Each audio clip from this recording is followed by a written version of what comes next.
اچھا اس کی تفسیر میں یہ ہے کہ وہ نیچے رکھنے کا جو ہے نا کہ اس وقت جب کہ یہ عورتیں اجنبیہ ہوں تو مرد اپنی آنکھوں کی حفاظت کرے، مرد اجنبی ہوں تو عورت حفاظت کرے. اجنبی سے مراد انجان نہیں ہے کہ ہم تو کزن ہیں، ہم اجنبی تھوڑی، انجان نہیں ہے. تو یہاں اجنبی سے مراد نامحرم اجنبی اس کو کہتے ہیں کہ جس سے ہمیشہ کے لیے نکاح حرام نہ ہو، وہ اجنبی کہلاتا ہے. تو کزن میں نکاح تو ہمیشہ کے لیے حرام نہیں ہے نا، نکاح تو ہو سکتا ہے. پھوپھی ذات نہ، پھوپھی کا بیٹا، ماموں کا بیٹا، خالہ کا بیٹا، چاچو کا بیٹا، تایا کا بیٹا، بیٹیاں، یہ نکاح تو کرتے ہیں آپس میں. یہ بے باکی ہے، ایسا بالکل توبہ سخت، مطلب یہ اس طرح گناہ ہے کہ ہم پر مطلب کوئی پردہ نہیں ہے، عورتوں کو ہم دیکھتے رہیں کوئی بات ہوگی. استغفر اللہ. یہ ایک طبقہ ہے جو اس طرح کرتا ہے کہ وہ یوں آ گیا اور آپ پر فرض ہے، لیکن بعض اوقات ایسا بھی ہے کہ ایسے مرد بھی پائے جاتے ہیں کہ جن کو پتہ ہو کہ اس گھر میں جو عورتیں ہیں وہ پردہ کرتی ہیں، اور تو وہ احتیاط کرتے ہیں، بلکہ ان یہاں جانے میں، ان کے سامنے آنے میں، فیملی میں ان کو بلانے میں وہ خود بھی احتیاط کرتے ہیں مرد کے، نہیں یار یہ باپردہ اسلامی بہنیں اور یہ پردہ کرتی ہے تو ہمیں ان کے سامنے نہیں آنا چاہیے، اور ان کی اپریشیٹ کرتے ہیں، ان کی حوصلہ افزائی کا بھی سامان کرتے ہیں. ایسے بھی پائے جاتے ہیں لوگ. باپ پردہ سے بھی احتیاط کریں اور بے پردہ سے بھی احتیاط کرنی ہے. ارے بے پردہ سے بھی بے احتیاطی کی تو اجازت نہیں ملے گی نا. شاید ایک پہلو اس کا سوال کا یہ بھی تھا کہ چونکہ جوائنٹ فیملی ہے تو اب اسی گھر میں کزن بھی رہتے ہیں تو وہ اچانک آ جاتے ہیں تو وہ اپنا گھر سمجھ کر ہی اندر آ رہے ہوتے ہیں، اور یہ اس وقت پردے کی حالت میں نہیں ہوتی. تو اب وہ کہتی ہیں کہ آپ نوک کر کے آئیں، بتا کر آئیں. تو وہ یہ کہتے ہیں کہ تمہیں احتیاط کرنا چاہیے، گھر تو گویا کہ ہمارا بھی ہے تو ہم بھی آ جائیں گے. تو اب اس حوالے سے بھی کچھ آداب ہیں کہ اپنے ہی گھر میں جا رہا ہے، اسے معلوم ہے کہ محارم اندر موجود ہیں، غیر محرم موجود ہیں، تو کیا کرنا چاہیے؟ دیور اور جیٹھ ہے.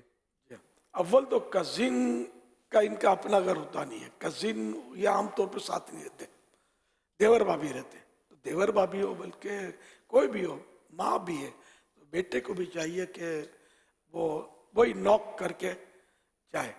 طریقہ یہ کہ سلام کرے، تو اندر سے جواب ملا تو اس کا مطلب اجازت ملی، اور تو اس طرح یہ کہ الرٹ ہو جائیں گے.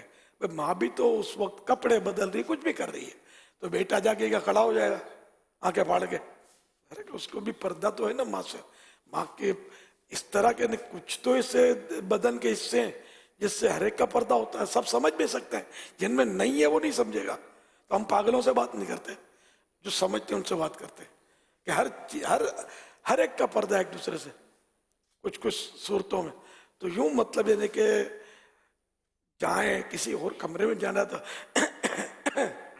کھنکار کے جائے، تاکہ وہ اگلا جو ہے نا، کھنکارنا بھی سنت ہے، مطلب کھنکار کر جانا بھی سنت ہے. تو اس طرح مطلب ہے کہ کوئی بھی ایسا اٹیمپٹ کرے کہ جس سے پتہ چل جائے کہ بیٹا آ رہا ہے یا باپ آ رہا ہے یا بھائی آ رہا ہے، بہن آ رہی ہے، یہ آپس میں اس طرح کی ترکیب ہونی چاہیے. اچانک کسی کمرے میں جانا نہیں ٹھیک. کچھ بڑے مطلب مہذب قسم کے بھی لوگ ہوتے ہیں، نوک کرتے ہیں، نوک کریں گے اور کھول کے چلے جائیں گے. جیسے بولے کہ ہم بھائی ٹوک کر کے رہے، بہت تمیز والے لوگ ہیں ہم. اندر والا بھی نہ ہلا نہ جھولا، نہ اس کو سنبھلنے کا موقع ملا. بولے کہ بھائی آپ نوک کر کے تو آتے، نوک کر کے تو آیا ہوں، لیکن وہ اندر سے اس کو سگنل ملا ہے کہ جی اندر آ جائیے. تو نوک کرنے کی جو اصل وجہ تھی کہ اندر سے سگنل مل جائے کہ جی آپ آ سکتے ہیں. ایسا یہ نوک کرنا جو ہے نا، یہ ڈاکو سکھا سکتے ہیں. یوں چور ڈاکو یہ سکھا سکتے ہیں. چوریاں جہاں ہوں گی نا، ڈکیتیاں ہوں گی، تو ہر فرد گھر کا دروازہ اندر سے بند کرے گا. اب آنے والے کو نوک کرنا ہی پڑے گا، تو اندر جا ہی نہیں سکتا. تو یہ ڈاکو سکھا سکتے ہیں. ڈاکو سکھائیں اس سے پہلے ہم نہ سیکھ جائیں.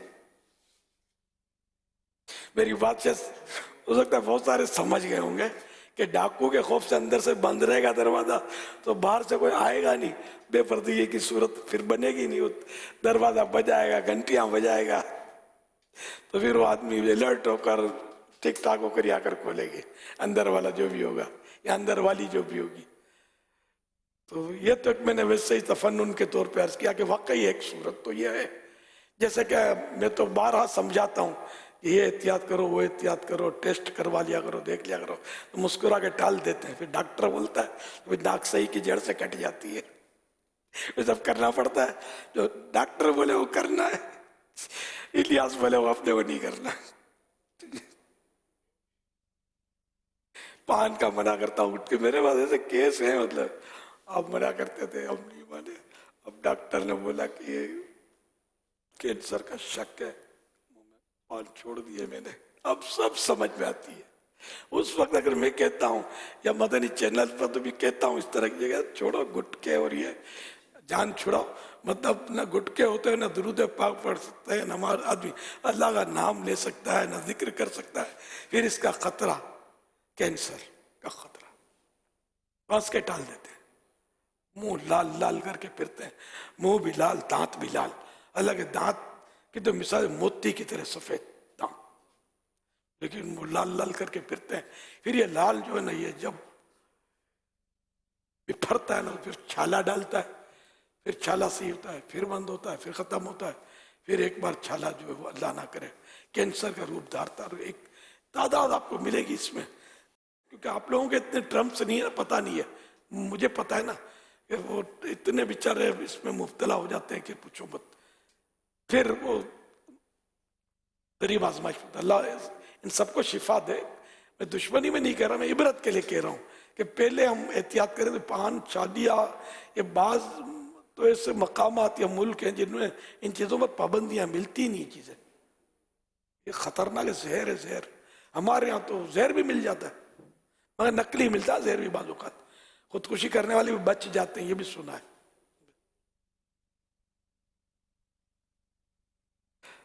تو یہ کہ اعتدال سے کھائے، اللہ کی نعمتیں کھائے لیکن لمیٹڈ، اور اعتدال کے ساتھ کھائے اور صحت مند رہ کر عبادتیں کرے اور خوشی سے زندگی گزارے.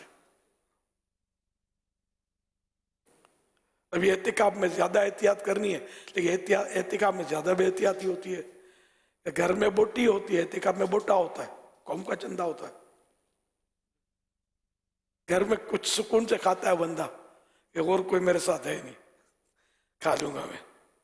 اور تھال میں جب بیٹھتے ہیں تو بے سکونی کہ میں رہ جاؤں گا. یوں پھر بغیر چبائے نگلتے ہیں کہ یہ سب کھا کے بیٹھ جائیں گے تو میں رہ جاؤں گا، جلدی جلدی نگل جائیں گے تو میں بھی اب نکلوں.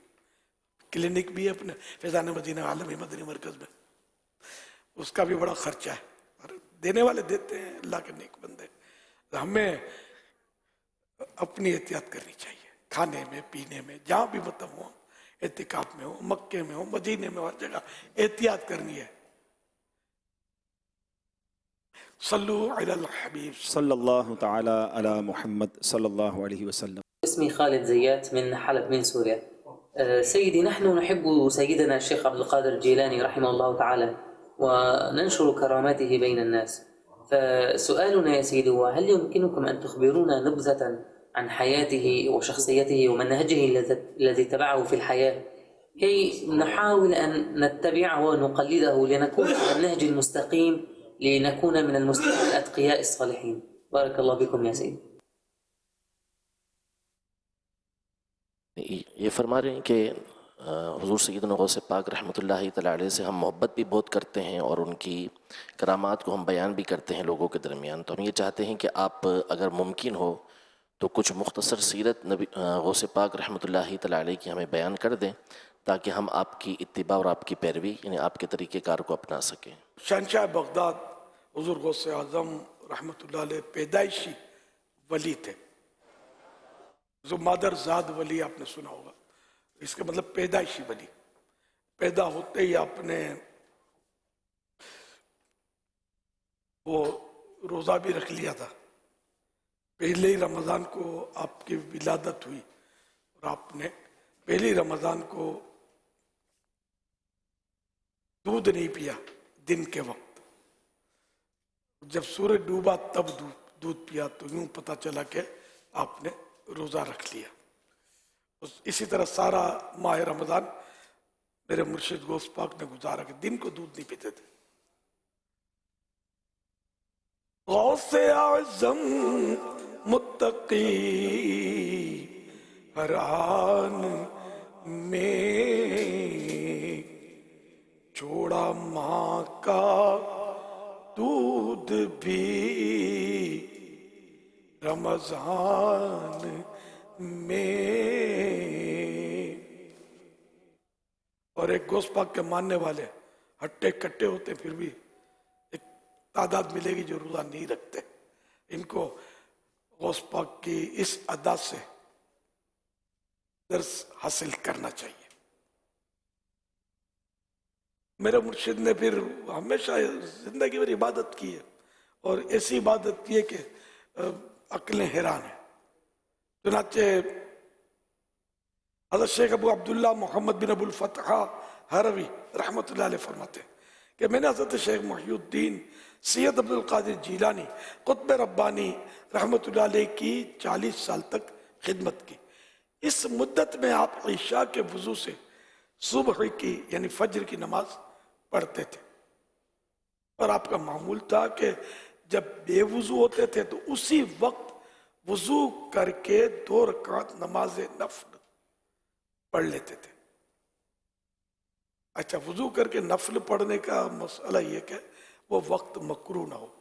جیسے عصر کے بعد وضو کیا، عصر فرض پڑھ چکا ہے، وضو کیا تو اب نفل نہیں پڑھ سکتے، تحیت الوضو نہیں پڑھ سکتے. اس طرح وہ غروب و طلوع و غروب کے اوقات میں جو مکروہ اوقات ہیں، تو فجر کی نماز کے بعد بھی طلوع آفتاب سے پہلے بھی کوئی نفل، بلکہ صبح صادق سے لے کر طلوع آفتاب کے درمیان کوئی نفل نہیں ہے. اس میں بھی تحیت الوضو نہیں پڑھ سکتے. سنت فجر ہے اور فرض رکھتے. میرے مرشد غوث پاک 15 سال تک رات بھر میں ایک قرآن کریم ختم کرتے رہے. یوں مطلب غوث پاک بڑے متقی پرہیزگار اور با کرامت بزرگ تھے. اللہ کریم کا صد شکر کہ انہوں نے ہمیں ان کے سلسلے میں داخل ہونے کی سعادت بخشی. صلو علی الحبیب صلی اللہ علی محمد. کیسا ہے نور چھایا مدنی مذاکرے میں، کیسا ہے نور چھایا مدنی مذاکرے میں، کیسا ہے نور چھایا مدنی مذاکرے میں، ہر دل ہے جگمگایا مدنی مذاکرے میں، ہر دل ہے جگمگایا مدنی مذاکرے میں.